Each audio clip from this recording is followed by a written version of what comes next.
Eu profissionalmente estudei arquitetura nos anos 70, fiz 3 anos de arquitetura, mas não concluí. Eu gostava mesmo de desenhar, arquitetar era uma coisa diferente. Então, depois eu fiz letras, inglês e português e trabalhei a maior parte do tempo como professor de inglês e professor de português. E sempre fazendo meus cartoons, quadrinhos, desenhos, ilustrações. Ilustrei livros, por exemplo, um livro chamado Os Quitutes de Luanda, que foi editado pela editora Criar. E fiz várias ilustrações e quadrinhos e tiras. Durante um bom tempo eu publiquei tiras no estado do Paraná, também nos anos 70, com o personagem Filósofo. E tem outros personagens também, um que eu estava mostrando para o pessoal aqui, chamado Chico Mate, que é aquele camarada lá, que é um personagem jogador de xadrez. Nós temos outros personagens aqui, por exemplo, o Egghead, que era um personagem de histórias mais ou menos infantis, e uma série de quadrinhos e às vezes cartazes, como por exemplo esse cartaz aqui, debate sobre profissões. Enfim, então minha produção é muito nesse âmbito aí de quadrinhos, cartoons e ilustrações. O trabalho com os jornais estudantis e a política na universidade, nessa época que era uma época bastante complicada, uma época de ditadura militar, uma época em que nós tínhamos o 477, que tolhia bastante a possibilidade de manifestação, né, dos estudantes, e também tínhamos o AI-5, que tolhia em geral, né, a população. Nessa época, então, eu comecei a trabalhar num jornal chamado Caustigo, que uns colegas de jornalismo da PUC estavam lançando. Então, nós fizemos várias edições desse jornal Caustigo e ele procurava trazer isso, né? Notícias sobre os movimentos estudantis, sobre política da época. Na sequência desse jornal Caustigo, na parte de cartoon, ele originou a revista chamada Casa de Tolerância, da qual nós fizemos 3 números, que foi uma revista bastante importante para o quadrinho de Curitiba. A número 3, inclusive, tinha muitos artistas, praticamente todos os que estavam atuando nessa área participaram dessa revista. Então ela foi bastante importante. A gente brinca que se essa revista tivesse sido publicada em Nova York, nós seríamos todos mundialmente famosos hoje. Mas como ela foi em Curitiba, ninguém tomou muito conhecimento. Era bastante difícil. Eu lembro, por exemplo, de ter sido chamado, eu e meus colegas que fazíamos um jornalzinho chamado Revolver, na Federal, chamados pelo vice-reitor para nos dar uma bronca de que a gente não devia falar daqueles assuntos e tal, ainda mais ele mostrou, veja, o título desse jornal, Revolver, isso é agressivo, por favor, revolver, não tem acento, toda proparoxítona tem acento, se não tem acento é porque é revolver. Mas de qualquer forma a gente era cobrado e nunca sofremos assim, eu pessoalmente nunca sofri nada muito violento em relação ao que acontecia com os outros, né? Nós sabemos que nessa época jornalistas como Vladimir Herzog e tal perderam a vida por se manifestar contra aquela situação. Então nós procurávamos fazer isso no meu caso era através dos cartoons, através dos quadrinhos. Os quadrinhos, por exemplo, aqueles que tinham maior divulgação, que estavam fora dos jornais estudantis, como os que eu publicava no estado do Paraná, eram mais ou menos sobre filosofia e coisas assim, criticando um pouquinho a desumanidade, esse tipo de coisas. Mas, aos poucos, a gente foi introduzindo alguns personagens que também falavam da vida universitária, como um personagem que eu tenho chamado Socrás, que era baseado num colega meu chamado Marcos, por incrível que pareça. E ele criticava bastante os problemas de falta de verbas, de falta de professores e todos esses problemas que a universidade tinha e tem, né, que não se resolveram nesses 40 anos, alguns até se agravaram, infelizmente. Então, mas ele era um dos personagens apenas, né, havia vários, e então a gente fazia o que podia para tentar mostrar para a população em geral, né, quais eram os nossos problemas mais específicos ali na universidade. De vez em quando você conseguia participar de um salão internacional, por exemplo. Eu participei 2 vezes do salão de Montreal com esse cartoon e esse cartoon aqui. Mas a maior parte da produção era sempre local. E eu gostava bastante também de sempre, nas tiras e nos cartoons, mostrar as coisas de Curitiba, que eu fiz muita arquitetura, então a Universidade Federal do Paraná era sempre um fundo, as praças, a Rua 15, isso eu procurava mostrar bastante. E era uma coisa que as pessoas que liam as tiras e os quadrinhos fora gostavam de apontar, que interessante, que bonita que é essa cidade e tal. E isso era uma coisa que eu gostava bastante de fazer, de dar um toque bem curitibano nas tiras e nos cartoons. Aconteceu também com um colega meu, professor, por incrível que pareça, professor Guido de português. Ele resolveu dar uma interpretação para uma música, aquela do Geraldo Vandré, falar em sala de aula, para não dizer que não falei das flores. Foi chamado num quartel, foi interrogado, sofreu bastante pressão por simplesmente falar sobre uma música de protesto numa sala de aula. Mas assim, como eu falei, pessoalmente, comigo e com os meus colegas de jornalismo e tal, graças a Deus nunca aconteceu nada desse tipo assim de violência moral ou física.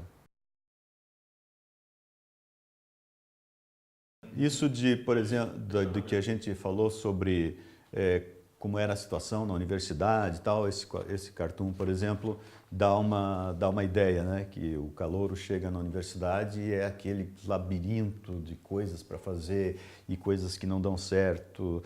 Então, esse cartoon eu gosto bastante. A universidade é uma fachada e dentro é um labirinto, né?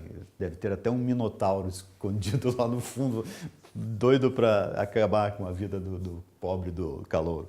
Aí o veterano diz para o calouro: e agora que você chegou aqui, o que você me diz? E ele: mãe, assustado. Então a gente fez várias cartoons desse tipo e quadrinhos do tipo de combater a repressão, né? Então o meu personagem, o filósofo, que é esse cabeludo aqui, ele apresenta a repressão, que aparece só os pés dela. Dá para ver que ela é bem grandinha, né, pelo tamanho dela. E aí ele conversa bastante com a repressão, aparecendo só os dedinhos dela, porque ela é enorme, né? Então, por exemplo, em um deles ele fala assim: eu me recuso a aceitá-la, a repressão. Brecht afirmava: nunca diga isto é natural para que não venha a ser imutável. E ela fala: queridinho, você sabe o endereço desse tal Brecht? Então, essas histórias assim, né? Tem uma que ele está falando uma série de coisas. A minha tira número 200, inclusive, ela tem um agradecimento. Nota, essa tira aqui, essa minha tira número 200, agradeço eu ter chegado aqui, o apogeu com o auxílio de vocês e tal. Nessa tira, o filósofo, olhando para a repressão enorme, está dizendo: esses são tempos de vozes mudas, de jornais e livros e revistas em branco, de teatro de marionetes, de cinema e TV sem imagem nem som, de quadrinhos sem balões e de música sem letras. Tudo isso por tua culpa, tua máxima culpa. E ela pisa em cima dele, crunch, né? Quem fala a verdade merece castigo. No chinelo dela tem inclusive aquela contagem de quantos ela já matou, assim, tem uma série lá. Então, eram histórias desse tipo. Inclusive, numa aqui ela traz o colega dela que usa botas, né? É uma clara alusão à ditadura militar. Esse personagem cabeludo aqui também, com um cabelo diferente, era o Marcos, né? O Socrates, que era um colega meu. E ele era um personagem estudante da UFPR. Então ele teve uma certa divulgação. Eu acho que nessa parte histórica, inclusive, é interessante notar que eu peguei as manchetes do jornal, né? Do estado do Paraná, e fiz uma tirinha com isso. Então ele está lendo as manchetes. Ato religioso lembra Herzog, e ele pensa, nós também. Geisel sob a lei Falcão, e ele fala, o feitiço sempre reticências. Universidade compra vacas, mas... Essa eu acho muito legal também. Então são exemplos daquela fase engajada, né, em que a gente tentava mostrar a repressão e esses assuntos. Então eu queria falar um pouco da ditadura e do ambiente político da época, mas eu já quero começar a partir de hoje, de 2017. Eu queria dizer que eu sinto um frio na espinha quando as pessoas começam a dizer que há tanta corrupção que seria bom que voltasse a ditadura militar, que ia botar ordem na casa. Gente, nós tivemos 20 anos de ditadura militar, não botou ordem em coisa nenhuma, matou gente, torturou gente, deixou o Brasil num atraso terrível em vários âmbitos, por exemplo, na informática. Foi um período negro da nossa história. Então, essa história de voltar à ditadura, tomara que nunca mais aconteça, né? Na época, nesses anos 70, 75, 76, 77, em que eu estava envolvido com isso nos jornais, as pessoas, a maioria das pessoas pensantes, a inteligência era contra a ditadura militar. Radicalmente contra, porque ela limitava todo o processo intelectual, todo o pensamento, limitava a arte. Nós tínhamos sempre a sensação de estar sendo vigiado. No ambiente do jornal, por exemplo, os jornalistas eram, na minha opinião, 99% contra. Havia sempre um ou outro que era a favor, que era lá cronista social, uma coisa assim, mas era muito, muito raro de acontecer. E havia sempre esse clima de insegurança, esse clima de até medo, porque a repressão era muito severa, era muito complicado. Então nós tínhamos o estado de São Paulo, às vezes a Folha de São Paulo, com a capa inicial só com receitas. A censura era uma coisa terrível, gente. O que é isso de dar poder para algumas pessoas cortarem um poema, um cartoon, uma obra de arte?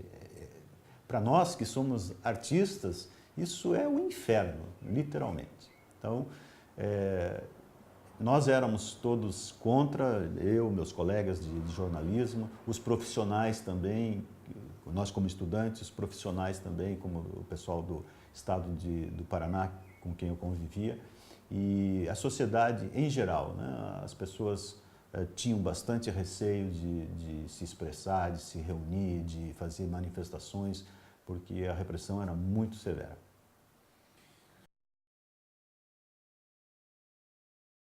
Os professores eram estritamente acadêmicos, eles tratavam de assuntos acadêmicos. Raramente você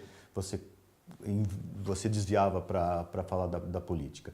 Mesmo todos os professores que eu tive, inclusive o Kei Magri Júnior, que é meu colega hoje, foi meu professor, que dava arquitetura do Brasil, eles jamais tocavam nisso. Eu acho que havia uma determinação bem clara dos reitores e tal, de que os professores não podiam abordar assuntos políticos em sala de aula.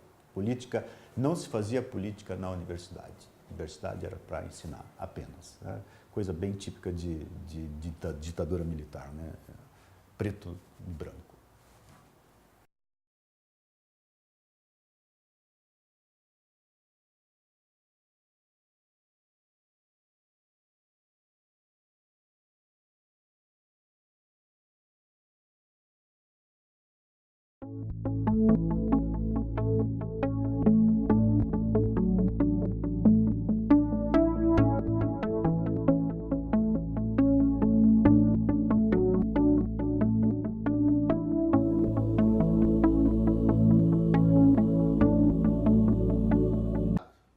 fiz 37 cursos e ganhei um diploma universitário profissional.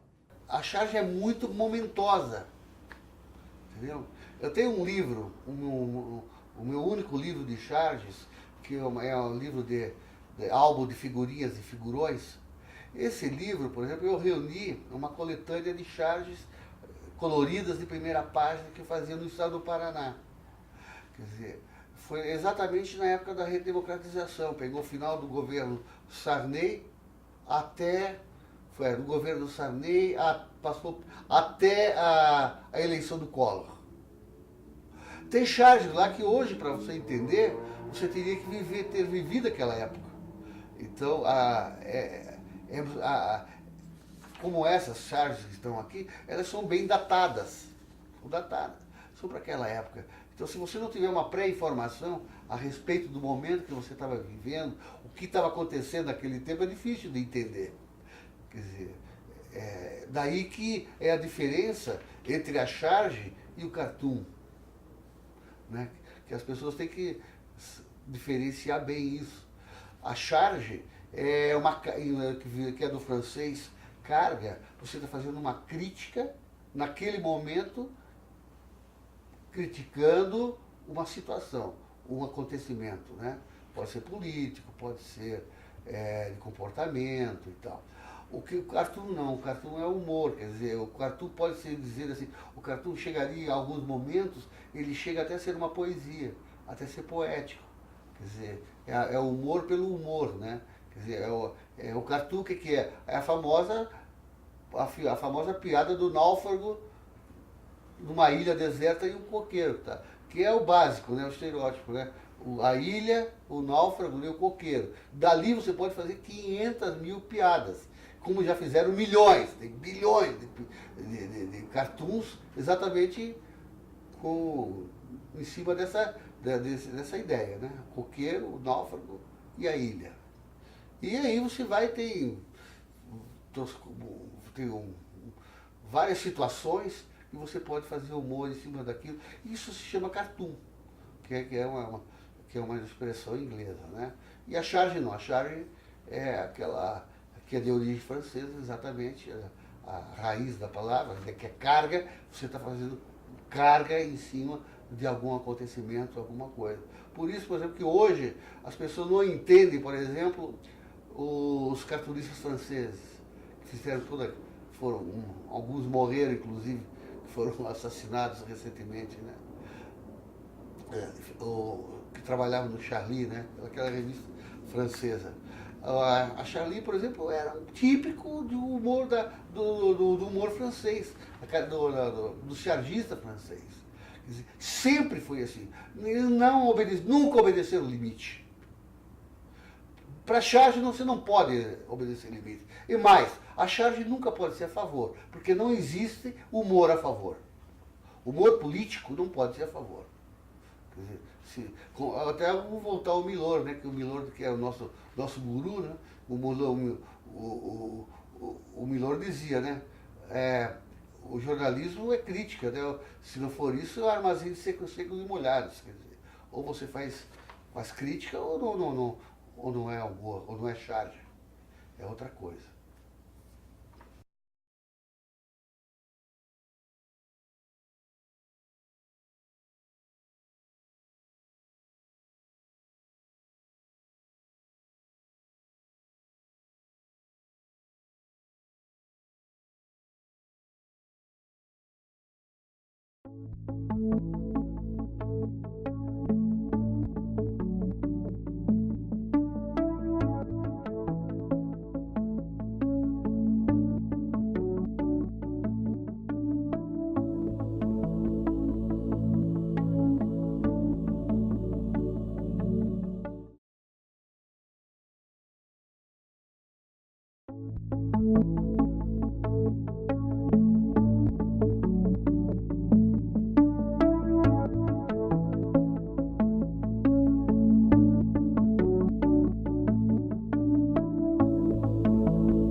Paulo Alberto Garbus,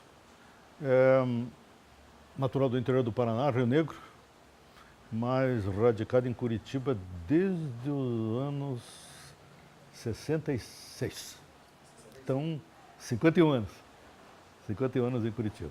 Chama assim os anos de chumbo. Realmente eram anos de chumbo. Havia censura na imprensa, censura nas artes, na música, no teatro. Literatura até que não, mas não tinha ninguém se atrevendo a escrever coisas. Os próprios jornalistas, a imprensa então era censuradíssima. Jornais daquela época como o Jornal do Brasil, eles publicavam assim, uma matéria era vetada, eles publicavam poesia. No meio do jornal, você estava lendo lá sobre política e de repente, falava muito pouco, estava lá uma poesia. Receita de bolo, colocavam, isso é sério mesmo, né? Receita de bolo no meio do jornal, porque era para tapar o buraco, porque os censores trabalhavam dentro das redações. Eles chegavam lá e cortavam. O redator, não, o jornal vai ser assim, o censor olhava, não, isso aqui não, isso aqui não, isso aqui não. Isso era real, acontecia mesmo.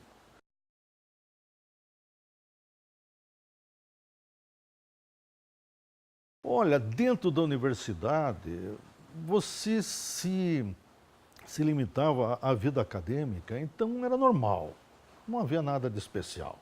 Não havia nada de especial, mas também ninguém abria a boca, sabe? Ninguém abria a boca, ninguém tocava em assuntos assim que fossem falar, porque o governo era o governo militar. Então ninguém fazia críticas, ninguém nem pensar em fazer passeata, em fazer abaixo-assinado, mas então, quem vive hoje assim, em termos assim de liberdade, vive no paraíso. Naquela época não tinha nada disso, não tinha liberdade nenhuma. Os movimentos estudantis que houveram naquela época, a invasão da reitoria, vocês já ouviram falar em tudo isso, na invasão da reitoria? Não vou falar que eu estava no meio. Mas participei daquilo, e assim, um detalhe político, da atuação política dos estudantes aqui na Universidade Federal do Paraná, é o seguinte: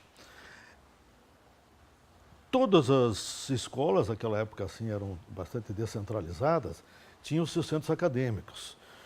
Um dos centros acadêmicos mais antigos e mais assim conhecidos era o da Faculdade de Direito, o Centro Acadêmico Hugo Simas. Então ele alinhava-se com o Centro Acadêmico 11 de Agosto da Faculdade de Direito da Universidade de São Paulo, né? Então o CAS era conhecidíssimo. A legislação, na época, colocou o CAS na ilegalidade.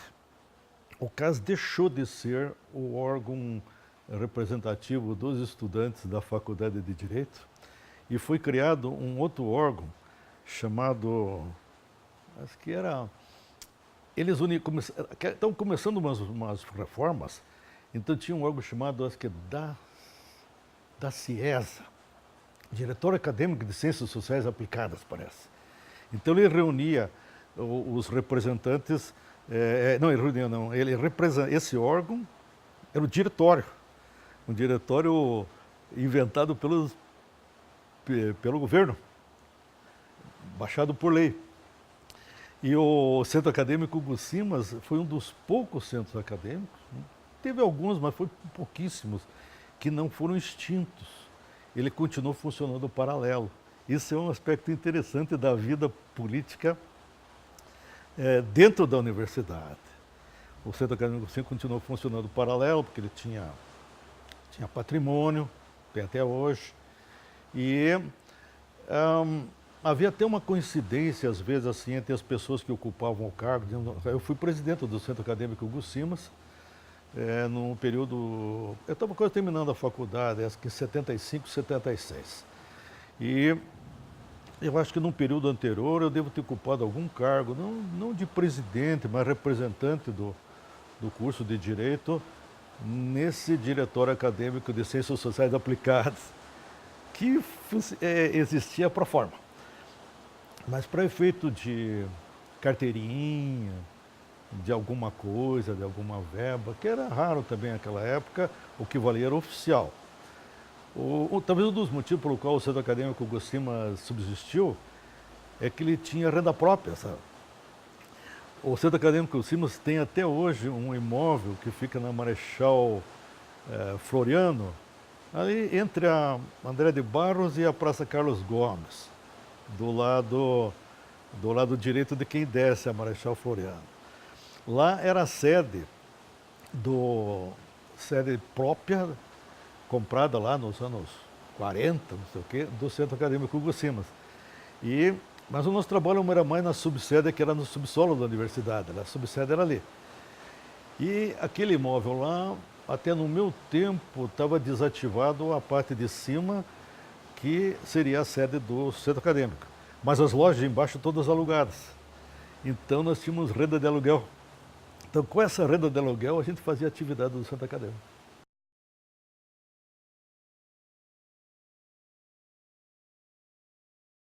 Privatização sempre se falou, mas sempre houve aquela reação do meio estudantil, não do meio acadêmico, contra a privatização. E até hoje não se concretizou, né? Uma outra coisa que se criticava era a influência americana, tinha alguma coisa lá, acho que tinha um órgão do governo americano, o USAID, que tentava influenciar, coisa parecida, e fazia-se uma crítica muito leve, muito velada, porque não se podia entrar pesado contra o governo, né? Tinha sido baixado naquela época uma lei, era o Decreto-Lei 477, se não me engano. Era uma espécie de lei penal para punir estudante, o Decreto-Lei 477. Então tinha uma série, né? Você pesquisar, fazer uma pesquisa jurídica, você vai achar isso aí daquela... tudo isso começou a amainar a partir de 1979, quando já houve a tal da abertura, lenta e gradual, porque os governos mais pesados foram no tempo do Médici, que foi exatamente o meu período de faculdade. O Médici parece que foi de 72 até 77, não me lembro bem. Médici, depois veio o Geisel, amainou um pouco, depois do Geisel veio o Figueiredo. O Figueiredo já estavam os militares quase entregando o chapéu, né? Mas como eu já tinha afirmado antes, dentro da universidade, você não se incomodava muito. Porque a maioria das pessoas se fechava em copa e não abria a boca. Lidando com o centro acadêmico e lidando com a imprensa acadêmica, a Folha Acadêmica era uma tradição. Então nós tínhamos que manter a Folha Acadêmica, editar a Folha Acadêmica. Talvez tenha algum outro número que vai contar a história, quando ela começou lá nos anos 30 e pouco, 40, tá? E tínhamos que manter isso, mas a repercussão naquele nosso público, nos demais estudantes, era mínima, sabe? Era mínima. O pessoal não fazia questão, eu implorava para que alguém viesse colaborar, ninguém colaborava, você tinha medo, medo e comodismo. Assim, digamos que eu fosse falar só comodismo, eu ia perguntar comodismo justificado pelo medo. Medo real mesmo. Todo mundo... Porque aqui no Paraná, a repressão ao movimento estudantil, ele ocorreu um pouquinho antes desses anos. O meu ano de participação lá, digamos, 72 em diante. Agora, aquelas grandes... a invasão da reitoria, prisão de muita gente. Hoje não vou conseguir lembrar muito do nome. O Paraná nunca foi assim nunca teve assim uma preponderância assim principal, né? Havia participação, mas sempre assim em graus menores, em comparação com São Paulo, principalmente São Paulo, acho que o Rio também. Aquela época, o interior do país era interior mesmo, interior mesmo. A comunicação entre... Já não havia esse tipo de comunicação, tudo isso que existe hoje, né, em termos de mídia e comunicação. O pessoal do interior ficava meio assim, alienado, fisicamente até, né, desse tipo de movimento. Então, naqueles anos um pouco anteriores, ali 68, 69, que houve, a nível nacional, com as suas repercussões, uma agitação estudantil maior, que acabou desencadeando o AI-5, a Institucional número 5, dezembro de 69. Então, o AI-5, até hoje, assim, os historiadores ainda falam assim, uma espécie de golpe dentro do golpe. Se já havia censura, um endurecimento do regime, com o Institucional número 5, 69, endureceu muito mais. Daí ninguém abria a boca mesmo, né? Foi exatamente o meu período esse. É o período todo mundo quietinho, né? Eu acho que tinha gente até que tinha medo de ler a Folha Acadêmica, ou de andar com ela embaixo do braço, né? Se eles imaginassem naquela época que um exemplarzinho estava indo parar lá no DOPS, os caras iriam, quando recebessem, porque o jornal era entregue para cada um, né? Na sala, em mãos, assim, eles iriam jogar fora. Mas a participação era mínima, o grupinho que fazia a política estudantil dentro da Faculdade de Direito, e no caso dentro aí do Departamento de Ciências Sociais Aplicadas. Existe ainda essa divisão, as Ciências Sociais Aplicadas? Existe, né? Que o curso de Direito faz parte, Direito, Administração, Contábeis e isso, Ciências Sociais Aplicadas. E era um número pequeno de pessoas, que tinha uma sua interligação com a UNE, com os outros movimentos, com outros locais, mas era mínima, sabe? Era mínima porque realmente a partir do Institucional número 5 houve uma sufocação. Uma sufocação. O medo. Medo mesmo. Eu acho que até você não conseguia assim participação porque a maioria do pessoal tinha medo. Tinha medo de participar.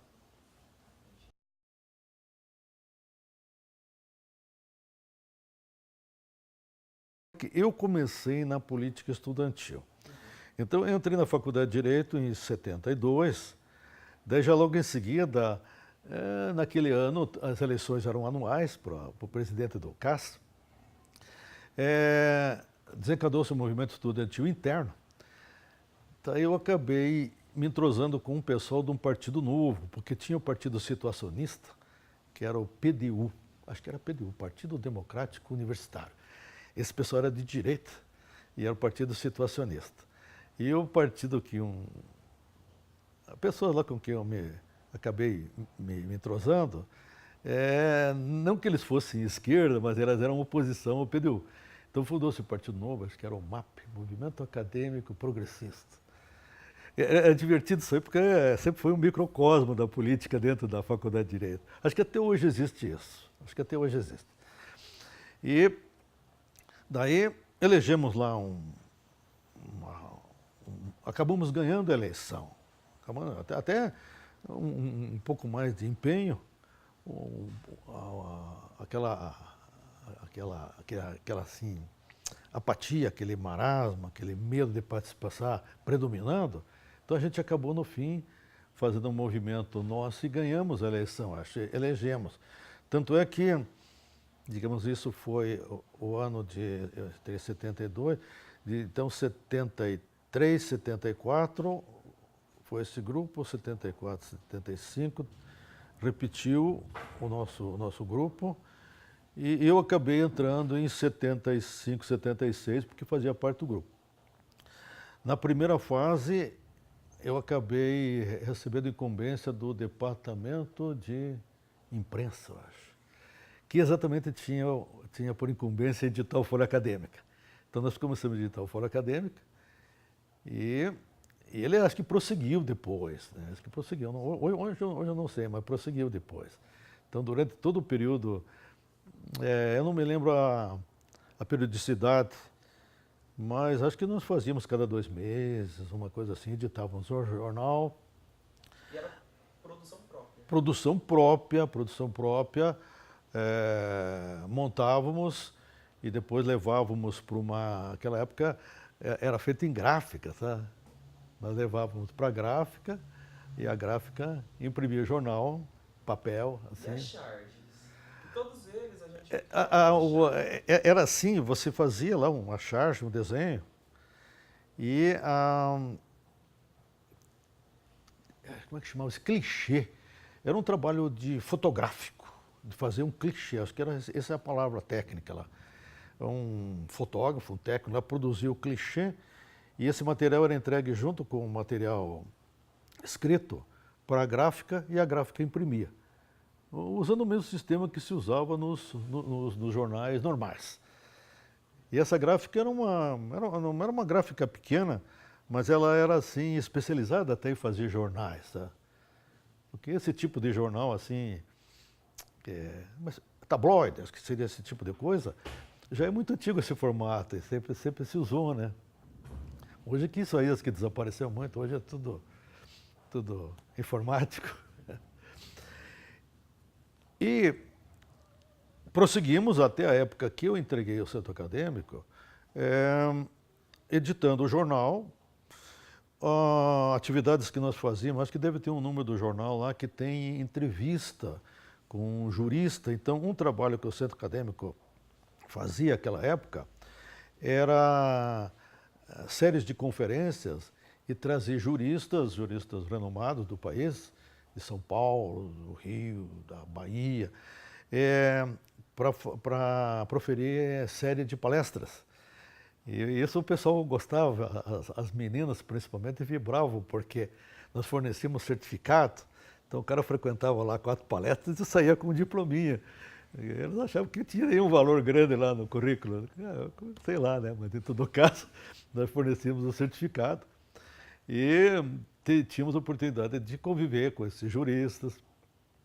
Eu me lembro que teve um famoso, agora não vou conseguir lembrar os nomes, o trabalhão que eu tive de gravar, depois degravar, passar tudo por escrito, para daí publicar a entrevista no jornal.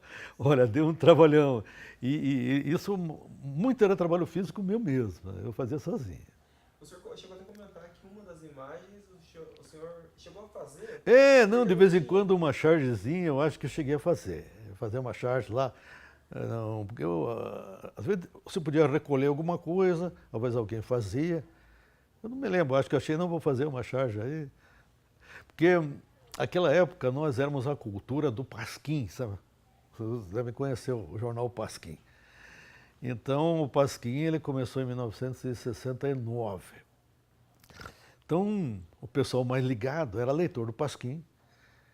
Então era bastante influenciado pelo Mila Fernandes, Ziraldo, Jaguar, Paulo Francis, aqueles caras que escreviam no Pasquim, né? Aquele tipo de cultura.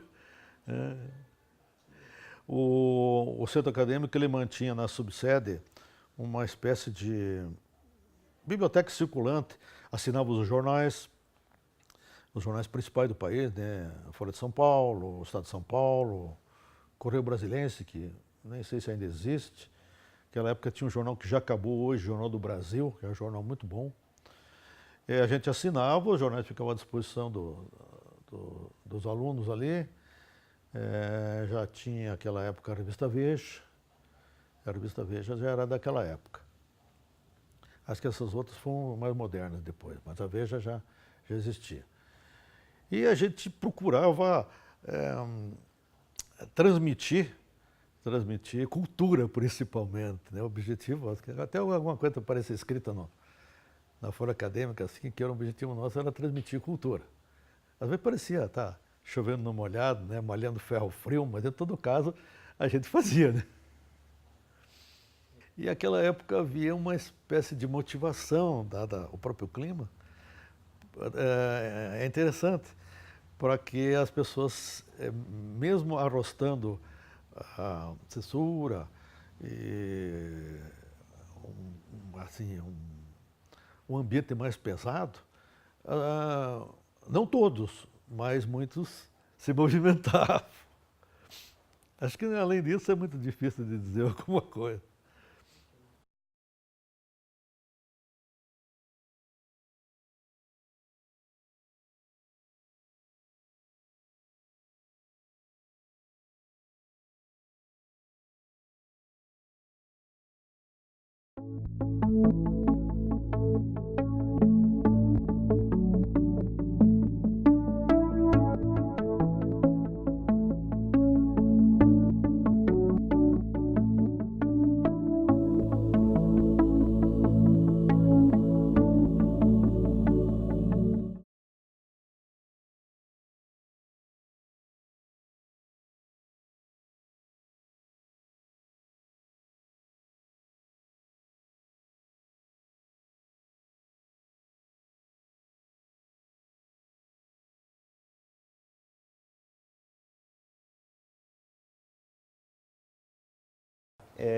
Eu profissionalmente estudei arquitetura nos anos 70, fiz 3 anos de arquitetura, mas não concluí. Eu gostava mesmo de desenhar, arquitetar era uma coisa diferente. Então, depois eu fiz letras, inglês e português e trabalhei a maior parte do tempo como professor de inglês e professor de português. E sempre fazendo meus cartoons, quadrinhos, desenhos, ilustrações. Ilustrei livros, por exemplo, um livro chamado Os Quitutes de Luanda, que foi editado pela editora Criar. E fiz várias ilustrações e quadrinhos e tiras. Durante um bom tempo eu publiquei tiras no estado do Paraná, também nos anos 70, com um personagem filósofo. E tem outros personagens também, um que eu estava mostrando para o pessoal aqui, chamado Chico Mate, que é aquele camarada lá, que é um personagem jogador de xadrez. Nós temos outros personagens aqui, por exemplo, o Egghead, que era um personagem de histórias mais ou menos infantis, e uma série de quadrinhos e às vezes cartazes, como por exemplo este cartaz aqui, debate sobre profissões. Enfim, então minha produção é muito nesse âmbito aí de quadrinhos, cartoons e ilustrações. O trabalho com os jornais estudantis e a política na universidade, nessa época que era uma época bastante complicada, uma época de ditadura militar, uma época em que nós tínhamos o 477, que tolhia bastante a possibilidade de manifestação, né, dos estudantes, e também tínhamos o AI-5, que tolhia em geral, né, a população. Nessa época, então, eu comecei a trabalhar num jornal chamado Caustigo, que uns colegas de jornalismo da PUC estavam lançando. Então, nós fizemos várias edições desse jornal Caustigo e ele procurava trazer isso, né? Notícias sobre os movimentos estudantis, sobre política da época. Na sequência desse jornal Caustigo, na parte de cartoon, ele originou a revista chamada Casa de Tolerância, da qual nós fizemos 3 números, que foi uma revista bastante importante para o quadrinho de Curitiba. A número 3, inclusive, tinha muitos artistas, praticamente todos os que estavam atuando nessa área participaram dessa revista. Então ela foi bastante importante. A gente brinca que se essa revista tivesse sido publicada em Nova York, nós seríamos todos mundialmente famosos hoje. Mas como ela foi em Curitiba, ninguém tomou muito conhecimento. Era bastante difícil. Eu lembro, por exemplo, de ter sido chamado, eu e meus colegas que fazíamos um jornalzinho chamado Revolver, na Federal, chamados pelo vice-reitor para nos dar uma bronca, de que a gente não devia falar daqueles assuntos e tal, ainda mais ele mostrou, veja, o título desse jornal, Revolver, isso é agressivo, por favor, revolver, não tem acento, toda proparoxítona tem acento, se não tem acento é porque é revolver. Mas, de qualquer forma, a gente era cobrado e nunca sofremos assim, eu pessoalmente nunca sofri nada muito violento em relação ao que acontecia com os outros, né? Nós sabemos que nessa época jornalistas como Vladimir Herzog e tal perderam a vida por se manifestar contra aquela situação. Então nós procurávamos fazer isso, no meu caso era através dos cartoons, através dos quadrinhos. Os quadrinhos, por exemplo, aqueles que tinham maior divulgação, que estavam fora dos jornais estudantis, como os que eu publicava no estado do Paraná, eram mais ou menos sobre filosofia e coisas assim, criticando um pouquinho a desumanidade, esse tipo de coisa. Mas, aos poucos, a gente foi introduzindo alguns personagens que também falavam da vida universitária, como um personagem que eu tenho chamado Socrás, que era baseado num colega meu chamado Marcos, por incrível que pareça. E ele criticava bastante os problemas de falta de verbas, de falta de professores e todos esses problemas que a universidade tinha e tem, né, que não se resolveram nesses 40 anos, alguns até se agravaram, infelizmente. Então, mas ele era um dos personagens apenas, né, havia vários, e então a gente fazia o que podia para tentar mostrar para a população em geral, né, quais eram os nossos problemas mais específicos ali na universidade. De vez em quando você conseguia participar de um salão internacional, por exemplo, eu participei 2 vezes do salão de Montreal com esse cartoon e esse cartoon aqui, mas a maior parte da produção era sempre local. E eu gostava bastante também de sempre, nas tiras e nos cartoons, mostrar as coisas de Curitiba, que eu fiz muita arquitetura, então a Universidade Federal do Paraná era sempre um fundo, as praças, a Rua 15, isso eu procurava mostrar bastante. E era uma coisa que as pessoas que liam as tiras e os quadrinhos fora gostavam de apontar, que interessante, que bonita que é essa cidade e tal. E isso era uma coisa que eu gostava bastante de fazer, de dar um toque bem curitibano nas tiras e nos cartoons. Aconteceu também com um colega meu, professor, por incrível que pareça, professor Guido de português. Ele resolveu dar uma interpretação para uma música, aquela do Geraldo Vandré, falar em sala de aula, para não dizer que não falei das flores. Foi chamado num quartel, foi interrogado, sofreu bastante pressão por simplesmente falar sobre uma música de protesto numa sala de aula. Mas assim, como eu falei, pessoalmente, comigo e com os meus colegas de jornalismo e tal, graças a Deus nunca aconteceu nada desse tipo assim de violência moral ou física.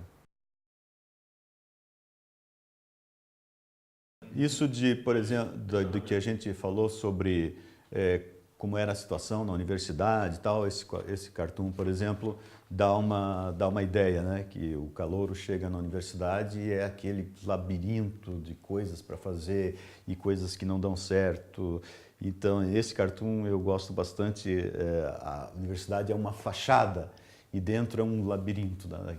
Deve ter até um minotauro escondido lá no fundo, doido para acabar com a vida do pobre do calouro.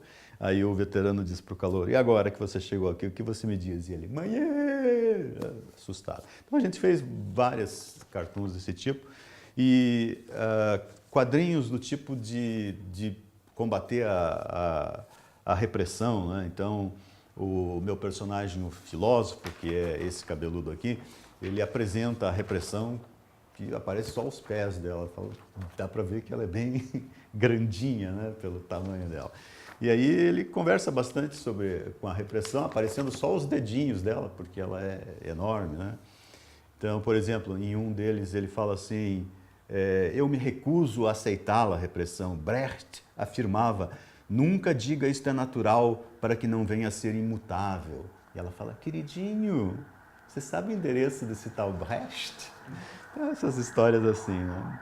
Tem uma que ele está falando uma série de coisas, a minha tira número 200, inclusive, ela tem um agradecimento. Nota, essa tira aqui, essa minha tira número 200, agradeço eu ter chegado aqui, o apogeu com o auxílio de vocês e tal.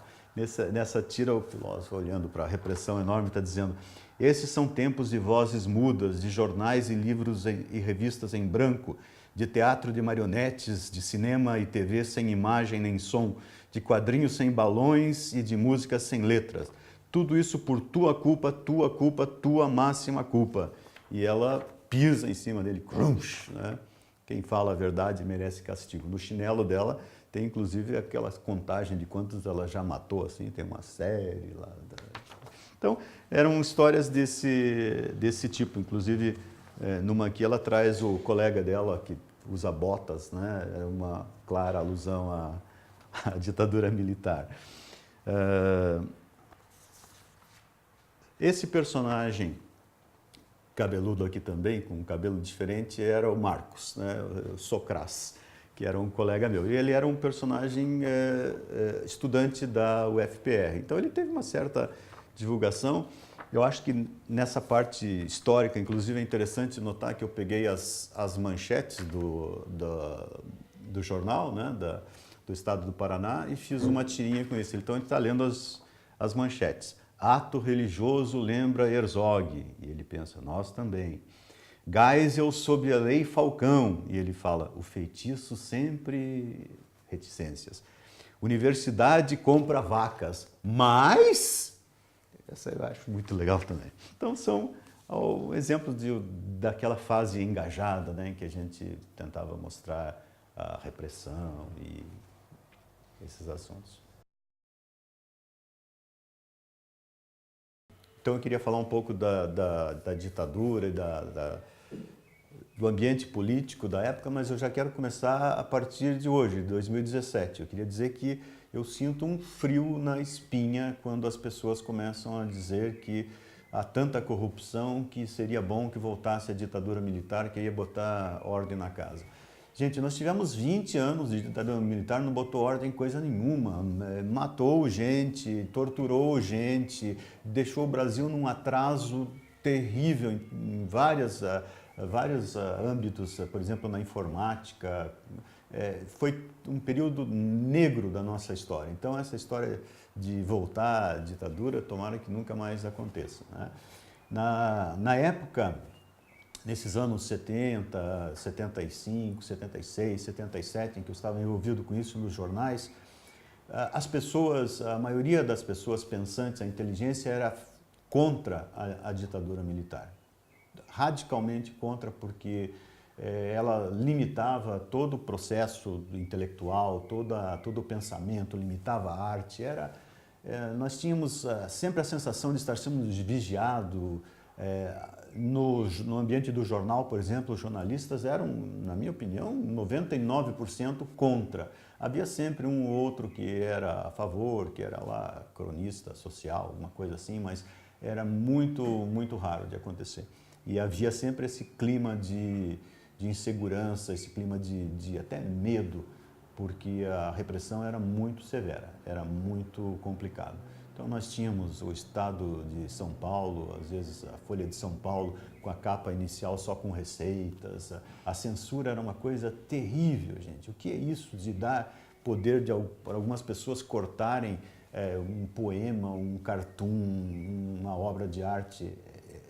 Para nós que somos artistas, isso é o inferno, literalmente. Então, nós éramos todos contra, eu, meus colegas de jornalismo, os profissionais também, nós como estudantes, os profissionais também, como o pessoal do estado do Paraná, com quem eu convivia, e a sociedade em geral, né? As pessoas tinham bastante receio de se expressar, de se reunir, de fazer manifestações, porque a repressão era muito severa.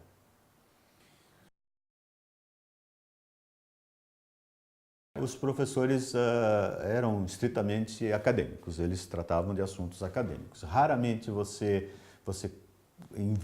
desviava para falar da política. Mesmo todos os professores que eu tive, inclusive o Kei Maguire Jr., que é meu colega hoje, foi meu professor, que dava arquitetura do Brasil, eles jamais tocavam nisso. Eu acho que havia uma determinação bem clara dos reitores e tal, de que os professores não podiam abordar assuntos políticos em sala de aula. Política, não se fazia política na universidade. A universidade era para ensinar apenas, né? Coisa bem típica de ditadura militar, né? Preto e branco.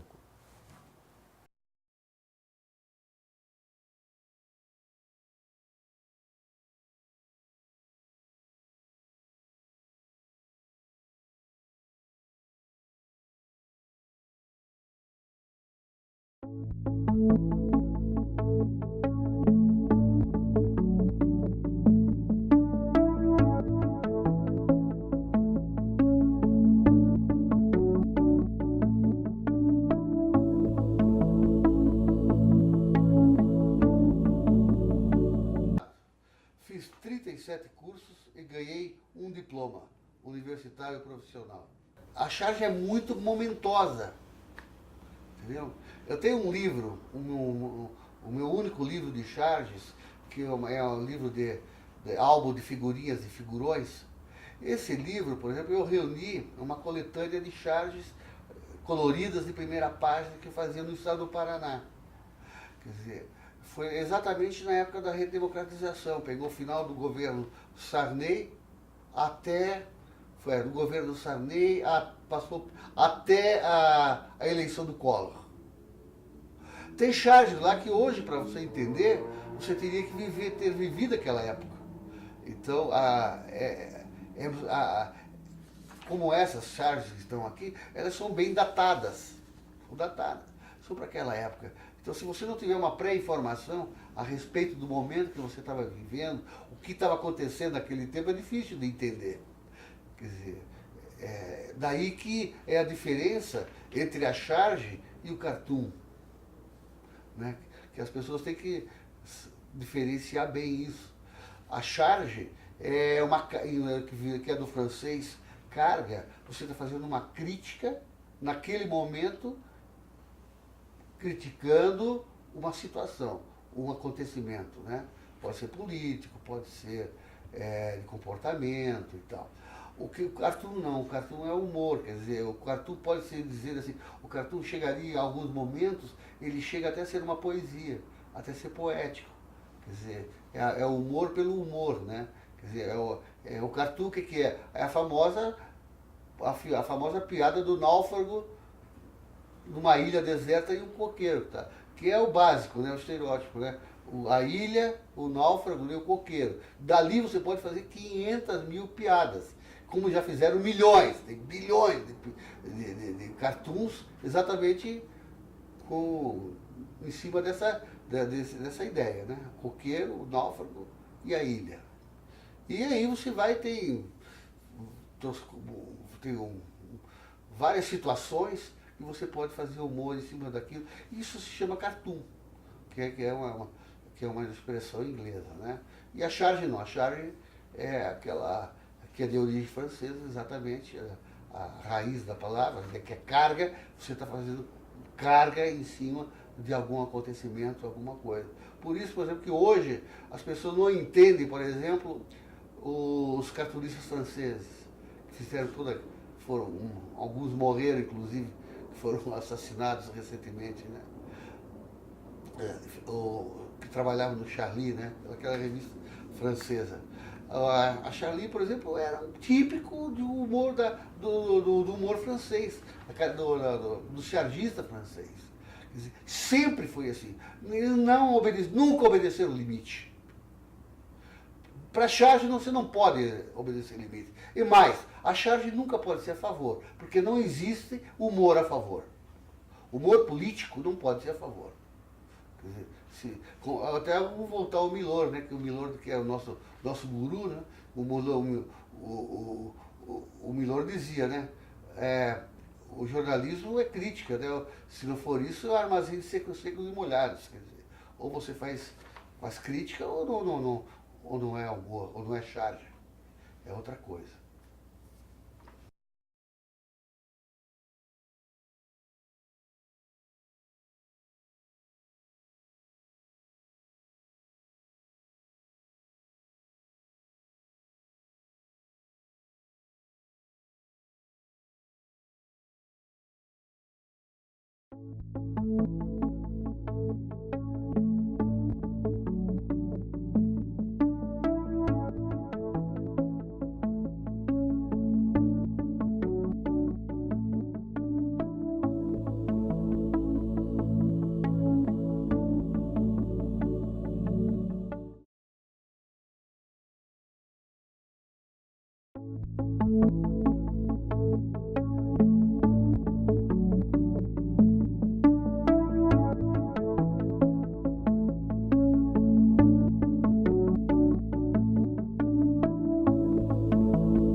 Paulo Alberto Garbus,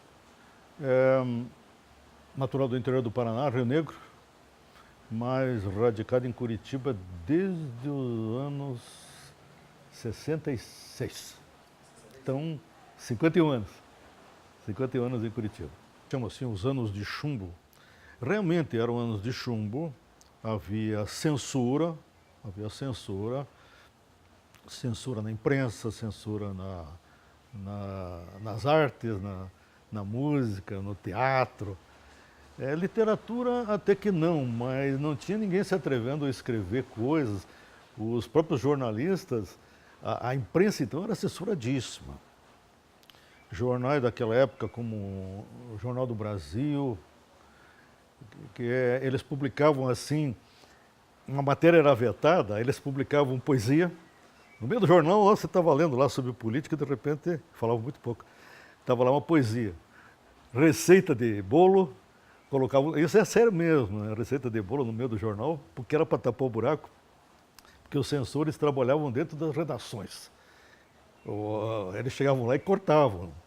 O redator, não, o jornal vai ser assim, o censor olhava, não, isso aqui não, isso aqui não, isso aqui não. Isso era real, acontecia mesmo.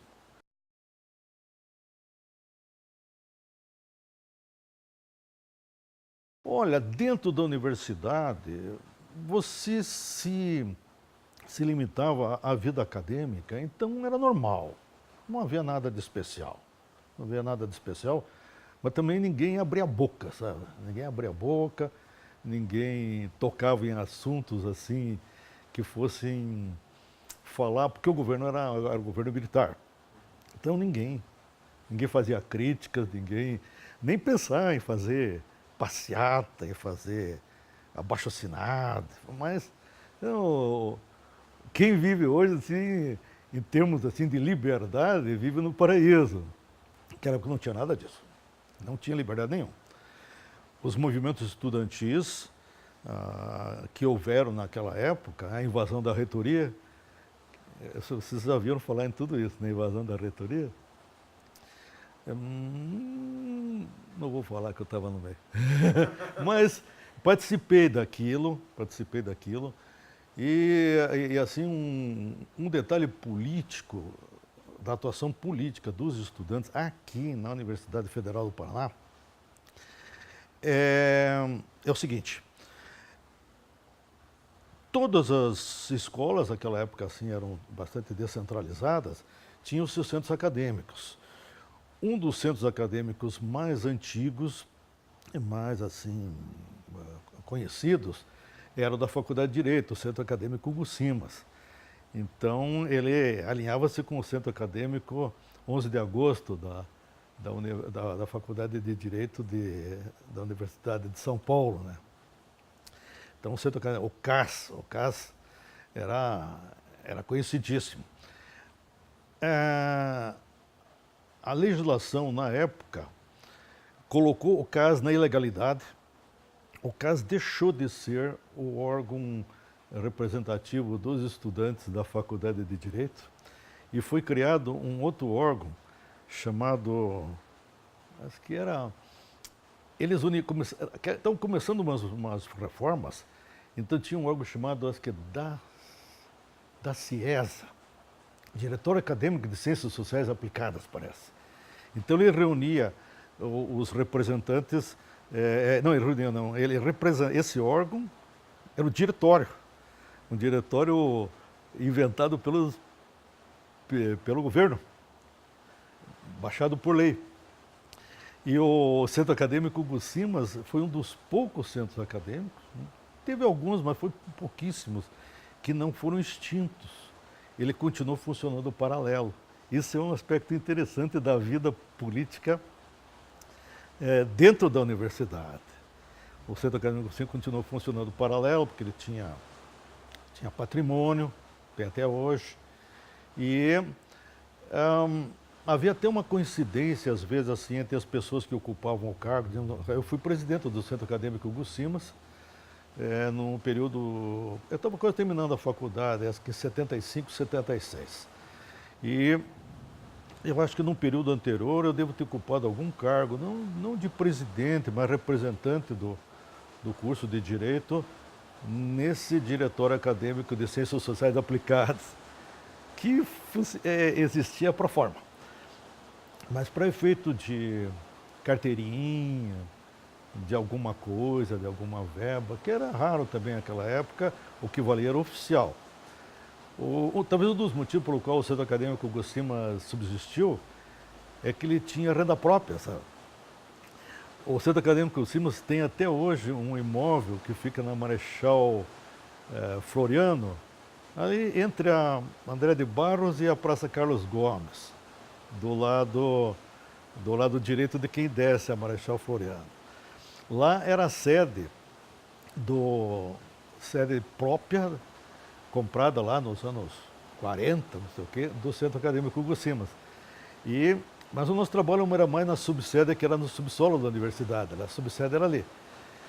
E aquele imóvel lá, até no meu tempo, estava desativado a parte de cima, que seria a sede do Centro Acadêmico. Mas as lojas de embaixo todas alugadas. Então nós tínhamos renda de aluguel. Então com essa renda de aluguel a gente fazia atividade do Centro Acadêmico.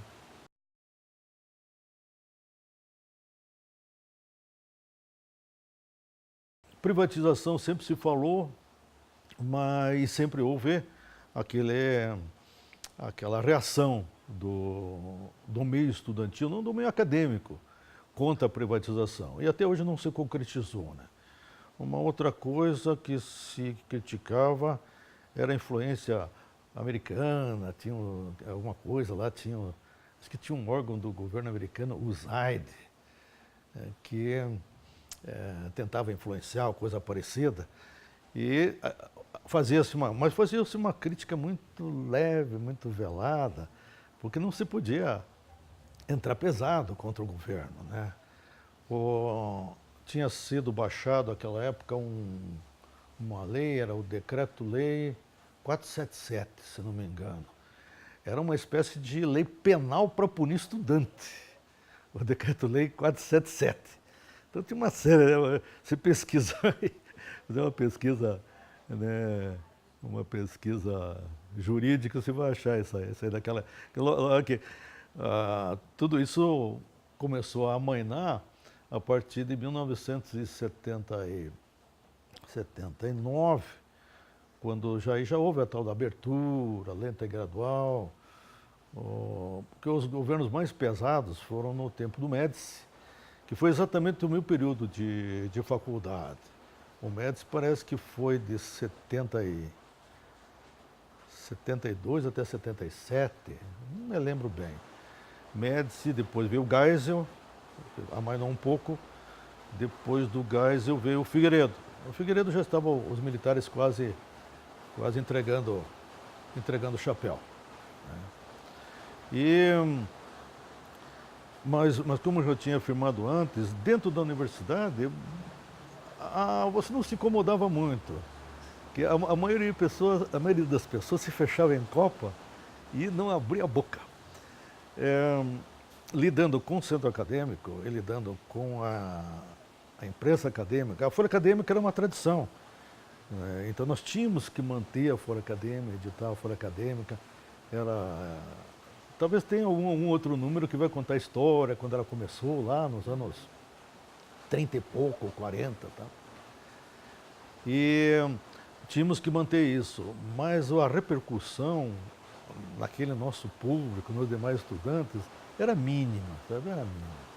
O pessoal não fazia questão, eu implorava para que alguém viesse colaborar, ninguém colaborava, você tinha medo, medo e comodismo. Assim, digamos que eu fosse falar só comodismo, eu ia perguntar comodismo justificado pelo medo. Medo real mesmo. Todo mundo...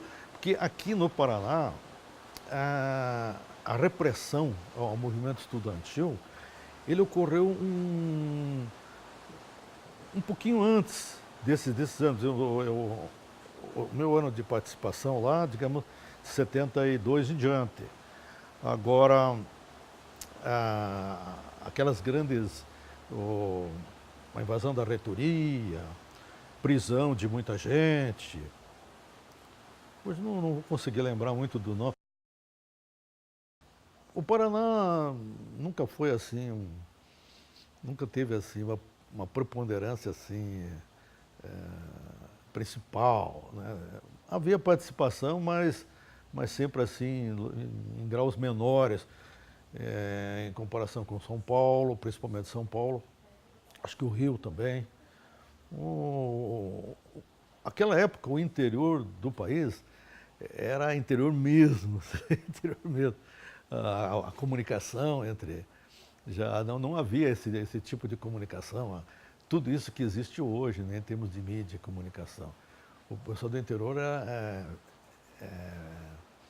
ficava meio assim, alienado, fisicamente até, né, desse tipo de movimento. Então, naqueles anos um pouco anteriores, ali 68, 69, que houve, a nível nacional, com as suas repercussões, uma agitação estudantil maior, que acabou desencadeando o AI-5, a Institucional número 5, dezembro de 69. Então, o AI-5, até hoje, assim, os historiadores ainda falam assim, uma espécie de golpe dentro do golpe.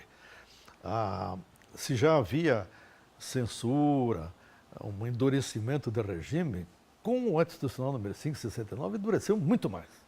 Daí ninguém abria a boca mesmo. Né?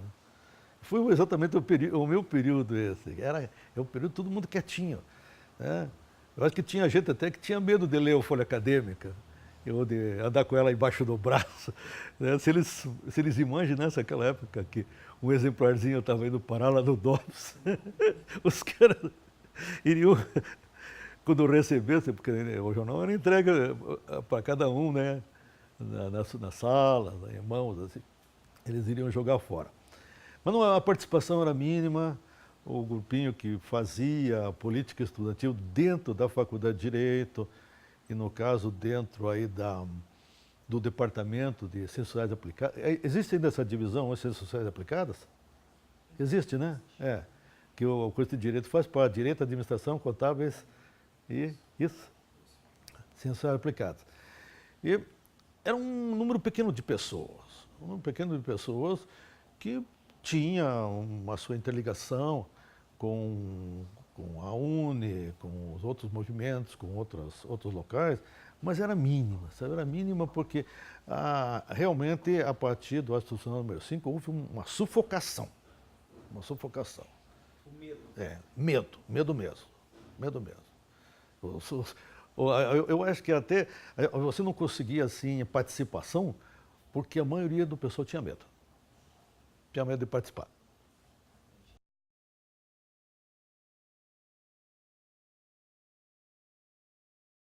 Eu comecei na política estudantil.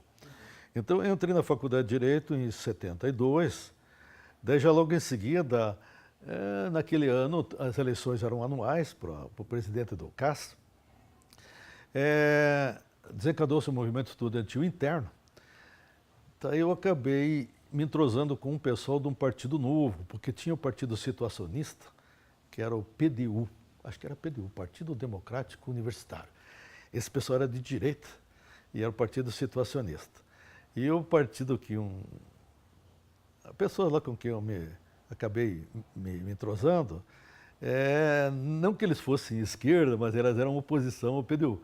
Então fundou-se o Partido Novo, acho que era o MAP, Movimento Acadêmico Progressista. É divertido isso aí, porque sempre foi um microcosmo da política dentro da Faculdade de Direito. Acho que até hoje existe isso. Acho que até hoje existe. E daí elegemos lá acabamos ganhando a eleição. Até um pouco mais de empenho, aquela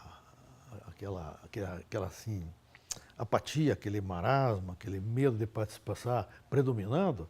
Então a gente acabou no fim fazendo um movimento nosso e ganhamos a eleição, elegemos.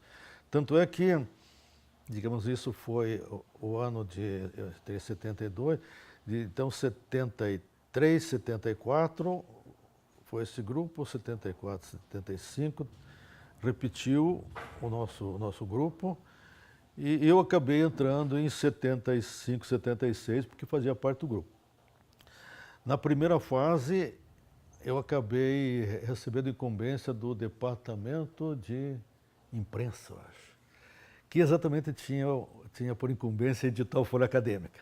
Então nós começamos a editar o Folha Acadêmica e ele acho que prosseguiu depois, né? Acho que prosseguiu. Hoje eu não sei, mas prosseguiu depois. Então durante todo o período, eu não me lembro a periodicidade, mas acho que nós fazíamos cada 2 meses, uma coisa assim, editávamos o jornal. E era produção própria? Produção própria, montávamos e depois levávamos para aquela época era feito em gráfica, tá? Nós levávamos para a gráfica e a gráfica imprimia jornal, papel, assim. E as charges? Todos eles a gente...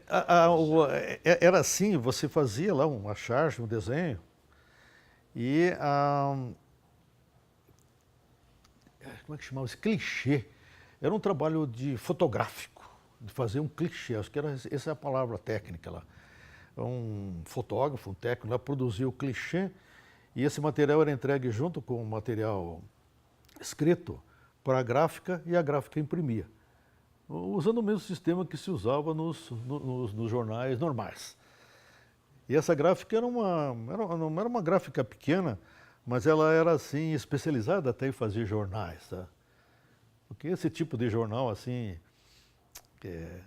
tabloide, acho que seria esse tipo de coisa, já é muito antigo esse formato, e sempre se usou, né? Hoje que isso aí, acho que desapareceu muito, hoje é tudo informático. E prosseguimos até a época que eu entreguei o centro acadêmico, editando o jornal, atividades que nós fazíamos, acho que deve ter um número do jornal lá que tem entrevista com um jurista. Então, um trabalho que o centro acadêmico fazia naquela época era séries de conferências e trazer juristas renomados do país, de São Paulo, do Rio, da Bahia, para proferir série de palestras. E isso o pessoal gostava, as meninas principalmente vibravam, porque nós fornecíamos certificado, então o cara frequentava lá 4 palestras e saía com um diplominha. E eles achavam que tinha aí um valor grande lá no currículo. Sei lá, né? Mas em todo caso, nós fornecíamos o certificado e tínhamos a oportunidade de conviver com esses juristas. Eu me lembro que teve um famoso, agora não vou conseguir lembrar os nomes, o trabalhão que eu tive de gravar, depois degravar, passar tudo por escrito, para daí publicar a entrevista no jornal. Olha, deu um trabalhão. E isso muito era trabalho físico meu mesmo, eu fazia sozinho. O senhor chegou até a comentar que uma das imagens o senhor chegou a fazer? Não, de vez em quando uma chargezinha eu acho que eu cheguei a fazer uma charge lá. Não, porque às vezes você podia recolher alguma coisa, talvez alguém fazia, Eu não me lembro, acho que eu achei, não vou fazer uma charge aí. Porque naquela época nós éramos a cultura do Pasquim, sabe? Vocês devem conhecer o jornal Pasquim. Então o Pasquim ele começou em 1969. Então o pessoal mais ligado era leitor do Pasquim. Então era bastante influenciado pelo Mila Fernandes, Ziraldo, Jaguar, Paulo Francis, aqueles caras que escreviam no Pasquim, né? Aquele tipo de cultura. Né? O centro acadêmico ele mantinha na subsede uma espécie de biblioteca circulante, assinava os jornais principais do país, né? A Folha de São Paulo, o Estado de São Paulo, Correio Brasilense, que nem sei se ainda existe. Naquela época tinha um jornal que já acabou hoje, Jornal do Brasil, que é um jornal muito bom. A gente assinava, os jornais ficavam à disposição dos alunos ali. Já tinha naquela época a revista Veja. A revista Veja já era daquela época. Acho que essas outras foram mais modernas depois, mas a Veja já existia. E a gente procurava transmitir cultura principalmente, né? O objetivo, até alguma coisa parecia escrita na Folha Acadêmica, assim, que era um objetivo nosso, era transmitir cultura. Às vezes parecia estar chovendo no molhado, né? Malhando ferro frio, mas em todo caso a gente fazia, né? E naquela época havia uma espécie de motivação, dada o próprio clima. É interessante, para que as pessoas, mesmo arrostando a censura e um ambiente mais pesado, não todos, mas muitos se movimentavam. Acho que além disso é muito difícil de dizer alguma coisa.